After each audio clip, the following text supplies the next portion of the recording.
یہ ویڈیو عراقی پرفیوم ابو الفضل کے تعاون سے پیش کی جا رہی ہے، جو کہ پاکستان میں لانچ ہو چکا ہے۔ بہترین خوشبو ہے اور اسے ابو الفضل اس لیے کہا جاتا ہے کیونکہ حرم حضرت عباس میں یہی خوشبو استعمال کی جاتی ہے۔ آرڈر کرنے کے لیے واٹس ایپ نمبر پر رابطہ۔ بسم اللہ الرحمن الرحیم، السلام علیکم مومنین اکرام، امید ہے آپ سب خیر و عافیت سے ہوں گے۔ آج کے ویڈیو جس موضوع پر ہے، اس حوالے سے ہم پہلے بھی بات کر چکے ہیں، کئی ویڈیوز کر چکے ہیں، اور یوں کہا جا سکتا ہے کہ اسی سلسلے میں ایک اچھی پیش رفت ہوئی ہے کہ جیسا کہ آپ جانتے ہیں کہ ایک عرصے سے ہم یہ چیز ہائی لائٹ کر رہے ہیں، ان چیزوں کی نشاندہی کر رہے ہیں کہ کچھ مولویوں کی جانب سے ایک سوچی سمجھی سازش کے تحت ایک پروپیگنڈا کیا جا رہا ہے کہ قاتلان حسین کا باقاعدہ دفاع کرنا شروع کر دیا گیا اور قاتلان اہل بیت کی وکالت کی جانے لگی۔ عمر ابن سعد، یزیدی سپاہ کا جو کمانڈر،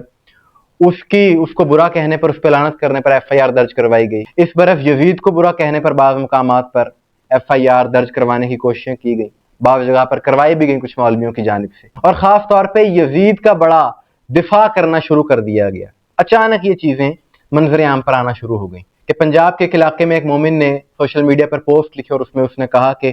یزید ابن زیاد، اس کا گورنر مدینہ کا ولید بن عتبہ، یہ سب قتل حسین میں شامل تھے، لہٰذا ہم ان پر لعنت کرتے ہیں۔ اس نے یہ بات کی اور اس پر ایف آئی آر درج کروا دی گئی، اور یہ حقائق ہیں،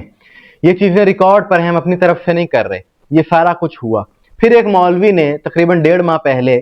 باقاعدہ یزید کے دفاع میں ویڈیو ریکارڈ کروائی اور اس کا نام ہے عطا بندیالوی،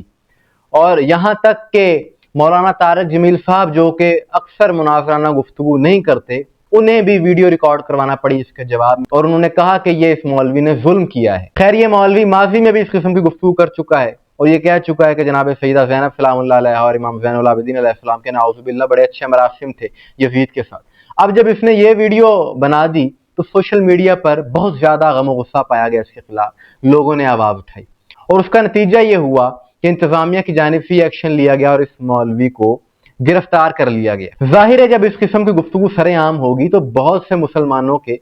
جذبات مجروح ہوں گے، ان کے دل دکھیں گے کہ قاتلان امام حسین علیہ السلام کا دفاع کیا جا رہا ہے، کیونکہ اس مولوی نے کہا تھا کہ یہ شیعوں کی گھڑی ہوئی باتیں ہیں، ایسا کچھ ہے ہی نہیں۔ بہرحال کچھ دن جیل میں گزارنے کے بعد مولوی صاحب رہا ہو گئے۔ رہا ہونے کے بعد انہوں نے اپنی ویڈیو بیان میں ایک اچھا موقف دیا ہے، ہم اپریشیٹ کرتے ہیں اس بات کی، اور اس نے سب کو حیران کر دیا کہ مولوی صاحب نے آتے ہی ایک نعرہ لگایا اپنے بیان میں، اور اس میں انہوں نے کہا کہ مجھ پر یہ کچھ لوگوں نے کہا کہ میں قاتلان حسین کی وکالت کرتا ہوں، تو آج میں یہ بات واضح کر رہا ہوں، میں نعرہ لگا رہا ہوں کہ قاتلان حسین پر لعنت بے شمار۔ اصل میں تو یہ وکیل قاتلان حسین ہے۔ میں ایک نعرہ آخر میں لگانا چاہتا ہوں، سب میرے ساتھ دیجئے۔ قاتلان حسین پر رب کی، جو اس قتل پہ راضی تھا، جس نے حکم دیا، جو راضی تھا، جس کے حکم سے ہوا، جو بھی اس میں کسی طریقے سے بھی ملوث ہے، اس پر رب کی لعنت۔ تو مولوی صاحب کے اس حال ہی میں دیے جانے والے بیان سے تمام مولویوں کو یہ پیغام گیا ہے کہ قاتلان حسین پر لعنت کرنی ہے، ان کی وکالت نہیں کرنی۔ یہ سب کے لیے ایک پیغام ہے، اور اس لعنت میں یزید بھی آ گیا، عمر ابن سعد بھی آ گیا، ابن زیاد بھی آ گیا، ہر وہ شخص کے جو قتل حسین میں ملوث تھا اس پر لعنت چلی گئی ہے، اور اہل سنت کی معتبر کتابیں اس بات کی گواہی دے رہی ہیں۔ تاریخ طبری ہو، تاریخ الخلفاء ہو، کہ تاریخ طبری میں یہ چیز درج ہے کہ اس نے خط لکھا، یزید نے خط لکھا مدینہ کے گورنر کو جو کہ ولید تھا، اور اسے کہا کہ حسین علیہ السلام سے بیعت طلب کرو، اور اگر وہ میری بیعت نہیں کرتے تو انہیں قتل کر دو۔ یہ چیزیں درج ہیں۔ اس کے علاوہ تاریخ الخلفاء میں یزید کا سیاہ کردار بتایا گیا ہے، لکھا گیا ہے، اور صحیح روایات کے ساتھ کہ کس قدر فاسق و فاجر تھا اور ماں بہن بیٹی کے نکاح کو جائز سمجھتا تھا۔ یہ ساری چیزیں برادران کی اپنی کتابوں میں درج ہیں، اور ہم یہ امید کرتے ہیں کہ جتنے بھی مسلمان ہیں وہ قاتلان اہل بیت سے بیزاری، اظہار نفرت اور لعنت